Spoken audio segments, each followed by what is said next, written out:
ஒரு காலகட்டத்தில் இப்போ இருக்கக்கூடிய விஜய், அஜித் இவங்க 2 பேருக்குமே சூர்யா அவர்கள் ஒரு பெரிய சவாலாக வந்து இருந்தாங்கிறது நம்ம வந்து மறந்துட முடியாது. அவங்க வந்து இந்த காரில் சொடக்கு போடுவாங்கல்ல, அது வந்து எனக்கு டியூடுக்கு போயிடுச்சு. அவங்க வந்து இப்படி தேவதாஸ் சார் அப்படிப்பாங்களே, அங்கே போயிட்டு என் பேச்சவ மூச்சவ அந்த மாதிரி நான் போயிட்டேன். ஒரு சாட்லாம் வந்து டீசரில் வந்து சொல்கிறாங்க, எங்கிருந்துடா பிடிச்சிட்டு வந்த இவளை அப்படிங்கிற மாதிரி. இப்போது புதிய அறிமுகம் ஆச்சி ஹோட்டல் சாம்பார் 50 கிராம் ரூபாய் 20 மட்டுமே. குமுதம் சினிமா நேயர்கள் அனைவருக்கும் வணக்கம். இந்த வீடியோவில் நீங்கள் என்ன பார்க்க போகிறீங்க அப்படிங்கிறத நீங்கள் தம்ப்நெயிலே பார்த்துருப்பீங்க. இருந்தாலும் அதை சொல்ல வேண்டியது என்னோட கடமை. நம்மளுடைய சூர்யா 46 அதாவது விஸ்வநாதன் அண்ட் சன்ஸ் இந்த படத்துடைய டீசர் வந்து ரிலீஸ் ஆகிருக்குது. இந்த டீசரை பற்றி தான் இந்த வீடியோவில் ஃபுல் அண்ட் ஃபுல் பார்க்க போகிறோம். வாங்க வீடியோக்குள்ளே போகலாம். இந்த டீசர் வந்து ஆரம்பிக்கிறப்பயே கண் பார்வைக்கு 20 வயசில் இருக்கிற பவர் 40 தாண்டினா இருக்காது அப்படின்னு சொல்லிட்டு நம்ம சூர்யா அவர்களை ஒருத்தர் குறைச்சி மதிப்பிடுறாரு. அதை ஒரு ப்ரூவ் பண்ணுற மாதிரி ஒரு மெடலோட வந்து ஏர்போர்ட்டில் நிற்கிறாரு. மேபி அது வந்து வில்லனாக இருக்கலாம். வில்லன் வந்து அவரை வந்து குறைச்சி மதிப்பிடலாம். அந்த ஷூட்டிங் கிளப்லேயே சூர்யாவுக்கும் அவருக்குமான பிரச்சனைகள் ஸ்டார்ட் ஆகிருக்கலாம். அதனால் ஒரு பிஸ்னஸும் அவருடைய பர்சனல் லைஃபும் இதனால் பாதிக்கப்படலாம். இதெல்லாம் ஒரு கெஸ் தான். ஏன்னா இது மாதிரி இருக்கிறதுக்கு நிறைய வாய்ப்புகள் வந்து இருக்குது. இந்த டீசரில் நெல்சன் கேங் அப்படின்னு சொல்லப்படுற நம்ம வைபவ் அண்ணன் சுனில் இருக்கார் இல்லையா, சுனிலும் அப்புறம் வந்து இந்த கோமதி அக்கான்னு சொல்லிட்டு இந்த டாக்டரில் ஒரு ரோல் பண்ணியிருப்பார். அவர் வந்து சூர்யா அவர்களுக்கு பர்சனல் பாடி கார்டாக இருக்கிறாரு. சுனில் அவர்கள் ஒரு பிஏவாக இருக்கிற மாதிரி வந்து காட்டப்படுது. படம் ஃபுல்லாக த்ரோ அவுட்டாக அவங்க 2 பேருமே வந்து சூர்யா கூட ட்ராவல் ஆவாங்க.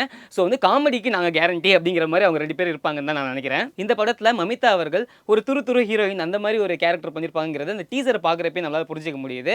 சூர்யா வந்து தன்னை விட ஒரு 20 வயசு மூத்தவங்களா இருக்காங்க. அவரை வந்து இவங்க எப்படி துரத்தி லவ் பண்ணுறாங்க அப்படின்ட்டு அந்த ட்ரெய்லரில் அவங்கள பார்க்குறப்பே வந்து நான் ஒரு இண்டிபெண்டான ஒரு லைஃப் வாழணும், நிறைய செலவு பண்ணிட்டு ஜாலியாக பணக்கார லைஃப் வாழணும் அப்படிங்கிற மாதிரி இருக்காங்க. அவர் இந்த ஸ்ட்ரிக்டான ஃபேமிலி, அதாவது சூர்யாவுடைய அந்த பிஸ்னஸ் லைஃப் ஒரு ஸ்ட்ரிக்டான லைஃபாக இருக்குது இல்லையா, அதுக்குள்ளே வந்து எப்படி அவரை வந்து ஒரு மாதிரி ஜாலியாக்கி அவரை அந்த லவ்க்குள்ளே வர வைக்கிறாங்க அப்படிங்கிறது தான் அந்த படத்துடைய கதையாக இருக்க போகுது. இந்த படத்தை பற்றி நிறைய ரூமர்ஸ் போயிட்டு இருந்துச்சு. இது வந்து ஒரு ஆக்ஷன் த்ரில்லராக இருக்க போகுது. ஏன்னா வெங்கி அட்லூரி அவருடைய ப்ரீவியஸ் ஃபிலிம் வந்து நம்ம வாத்தி பார்த்துருப்போம். வாத்தியும் வந்து ஒரு சோஷியல் மெசேஜ் உள்ள ஒரு படம் தான், அது ஆக்ஷன் படம் தான். அதுவும் அதுக்கப்புறம் நம்ம லக்கி பாஸ்கர் பார்த்துருப்போம். லக்கி பாஸ்கர் பார்த்துட்டு எல்லாருமே தகச்சு போயிட்டாங்க. அந்த மாதிரியான ஒரு படம் வந்து கொடுத்தாரு. அது எல்லாமே வந்து பர்ஃபெக்டாக இருக்கணும். ஆக்ஷன் ஜோன்ஸ் இல்லைனாலுமே அதில் வந்து அவருடைய மாஸ்டர் மைண்டை பயங்கரமாக யூஸ் பண்ணி ஒரு பர்ஃபெக்டான ஒரு ஸ்டோரியை செம்மையாக வந்து பண்ணியிருந்தாரு. ஸோ அந்த படத்தெல்லாம் பார்த்துட்டு இது வந்து ஒரு ஆக்ஷன் ஃபிலிம் தான்ப்பா அப்படின்னு நினச்சிட்டு இருக்கிறப்போ ஒரு லைட் ஹார்ட்டட் ஃபிலிமை கொண்டு வந்து இறக்கிட்டாங்க. இது ரொம்பவே வந்து ஒரு சர்ப்ரைஸாக இருக்குது. இந்த மமிதா சூர்யா அவர்களுடைய இந்த காம்போ ஆகட்டும் எல்லாமே வந்து சூப்பராக வந்து இருக்குது பார்க்குறப்பயே. வெங்கி அட்லூரியோடைய ப்ரீவியஸ் ஃபிலிம் வாத்தியில் வந்து லவ் ட்ராக் அதிகமாக வந்து ஒர்க் ஆகலை. ஆனால் அந்த லக்கி பாஸ்கர் படத்தில் வந்து லக்கி பாஸ்கர் கேரக்டரை ஒரு லவ் உடைய அந்த மீனாட்சி சௌதரிக்கும் துல்கர் சல்மான் அவர்களுக்கும் ஒரு லவ் ட்ராக் ஒன்று இருக்குது. அது ரொம்பவே அழகாக இருக்கும்.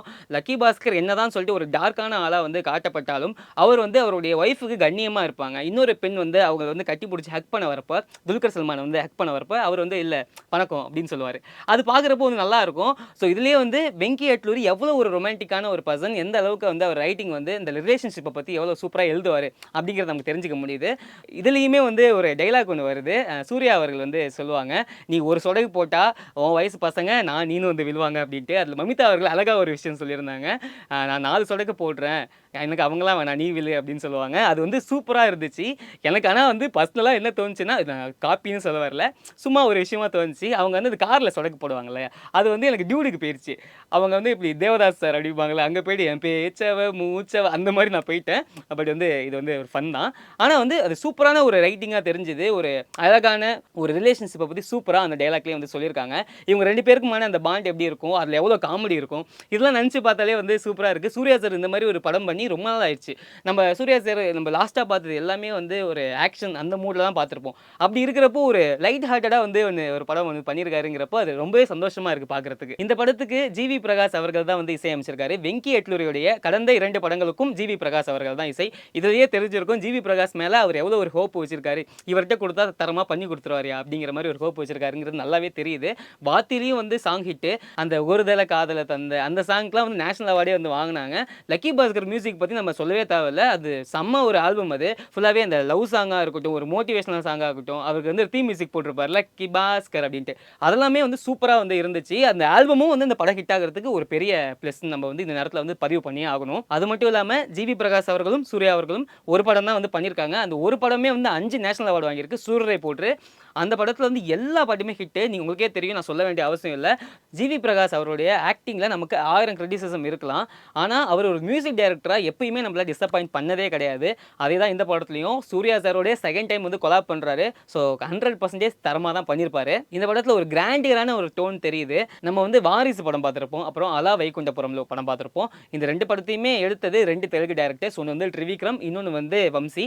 ஸோ இதுவுமே இப்போ ஒரு தெலுங்கு டைரக்டர் ஒரு தமிழ் ஆக்டரை வச்சு பண்ற படம் எல்லாமே வந்து இந்த டோன்குள்ளேயே வருது. அது ஏன்னு எனக்கு புரியல. நான் வந்து இது ஒரு கிரிட்டிசிசமா நான் வைக்கல.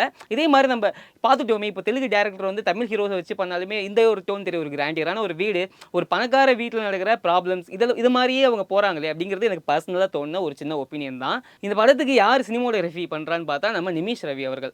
அவர் இதுக்கு முன்னாடி வந்து இதே டைரக்டரோட லக்கி பாஸ்கர் பண்ணியிருக்காரு. துல்கர் சல்மான் ப்ரொடக்ஷனில் வந்து லோக்கா அது பண்ணியிருக்காரு. லோக்கா படத்துக்கு சினிமோட்டோகிராஃபி எவ்வளோ பெரிய ப்ளஸ் அப்படிங்கிறது நான் சொல்லி நீங்கள் தெரிஞ்சுக்க வேண்டிய அவசியம் கிடையாது. அது மட்டும் இல்லாமல் கிங் ஆஃப் கோத்தா அதுக்குமே இவர் தான் வந்து சினிமோட்டோகிராஃபி பண்ணியிருக்காரு. கிங் ஆஃப் கோத்தா படத்து மேலே 1008 கிரிட்டிசிசம் வச்சாலுமே அது ஒரு மேக்கிங்காக செம்ம படம்பா அப்படின்னு நிறைய பேர்கிட்ட வந்து அது பேர் வாங்குச்சு. அதுக்கு அந்த சினிமோட்டோகிராஃபி ஒரு காரணம். இந்த படத்துலையும் ஒரு கிராண்டியரான ஒரு விஷுவல் கொடுத்துருக்காரு. அவரும் இந்த படத்தில் நல்லா பண்ணியிருப்பாரு அப்படின்னு வந்து நான் நம்புறேன். இந்த ட்ரெய்லர் பார்க்குறப்பயே வந்து எனக்கு அப்படியே கஜினி படம் தான் தோணுச்சு. அதில் வந்து சஞ்சய் ராமசாமி, இதில் சஞ்சய் விஸ்வநாத், இந்த 2 கேரக்டருக்கும் நிறைய சிமிலாரிட்டிஸ் இருக்குது. இந்த டீசர் பார்க்குறப்பே நம்ம புரிஞ்சிக்க முடியுது. அவர் ரொம்ப வந்து ஒரு இன்ட்ரோவர்ட்டான ஒரு பணக்காரராக வந்து சூர்யா இருக்கிறாரு. அப்படி இருக்கிறப்போ அங்கே எப்படி நம்ம அசின் வந்து அந்த இன்ட்ரோவர்ட்டை உடச்சி ஒரு மாதிரி ஒரு ஜாலியாகுவாங்களே, அந்த மாதிரி தான் இங்கே மமிதா வந்து பண்ணியிருக்காங்க இந்த ரோலை. ராதிகா அவர்கள் தான் வந்து நம்ம சூர்யாவுக்கு அம்மாவாக பண்ணியிருக்காங்க.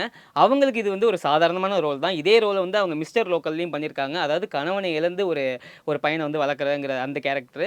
இதுலேயுமே வந்து சூர்யாவுக்கு அப்பா இருக்கிற மாதிரி எங்கேயுமே காட்டப்படல. அப்பாவோடைய பிஸ்னஸை இவர் டேக் ஓவர் பண்ணுறாரு அப்படிங்கிற மாதிரி தான் வந்து நம்ம காட்டப்பட்டிருக்கு.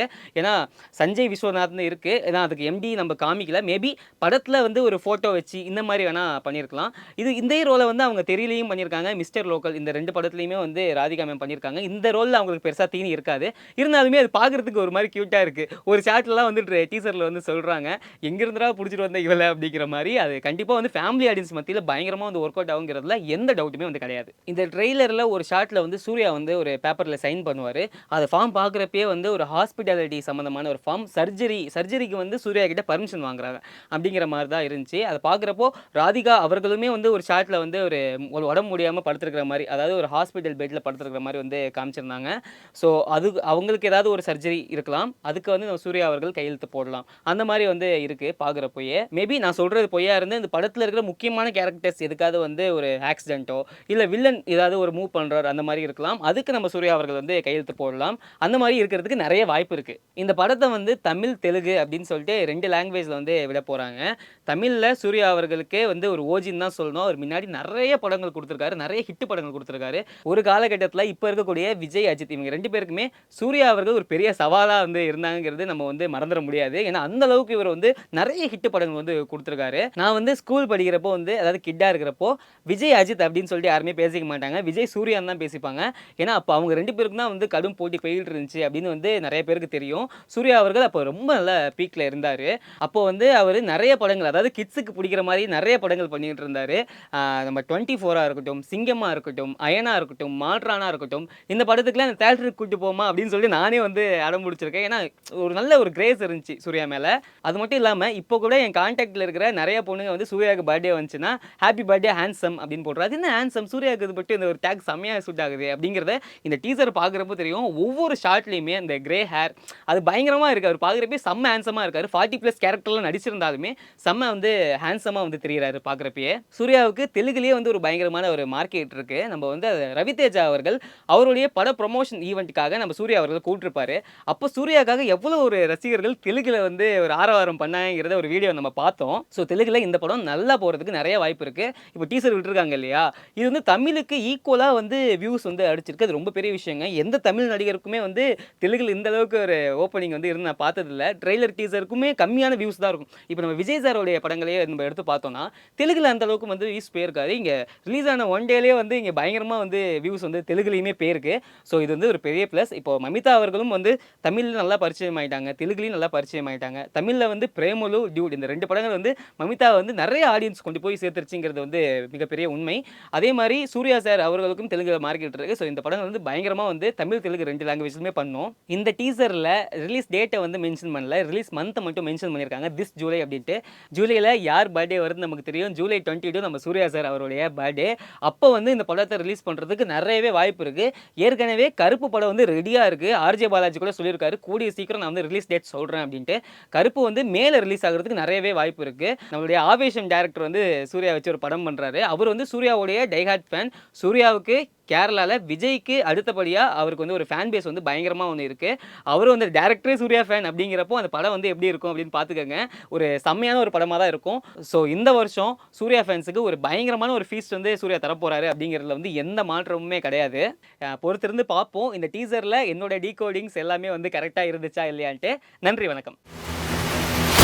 மக்களின் நாடித் துடிப்பை உணர்ந்த செய்தி தொகுப்புகள், அரசியல் களத்தை உற்றுநோக்கும் கோணங்கள். உங்கள் குமுதம் நியூஸ் 24/7 லிங்க் டிஸ்கிரிப்ஷனில்.